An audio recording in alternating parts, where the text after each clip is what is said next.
ऊ तल्लोपट्टिको छरमा आइपुग्यो बल्ल ओ झऱ्यो ठ्याक्क न यति अब धारा भयो धारा होइन ठ्याक्क त्यही हो कबुचेमा उसै ठ्याक्क त्यही हो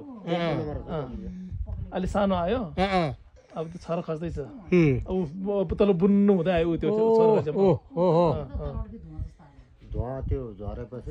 योभन्दा ठुलो आयो भने आवाज आउँछ आकाशको राज डुडुङ आवाज आउँछ त्यो त ठुलो आउँछ त्यति बेला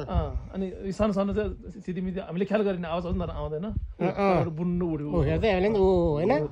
ठुलो हुँदै गयो नि अहिले बिहानै आयो कति बजी अहिले 10:05 हिजो यताको धारमा कति 7 बजीतिर भएको थियो त्यो धारमा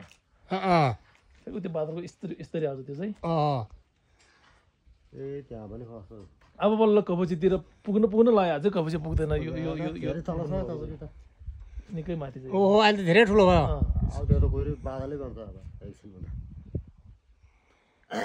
ठ्याक्क कुरा गर्दा गयो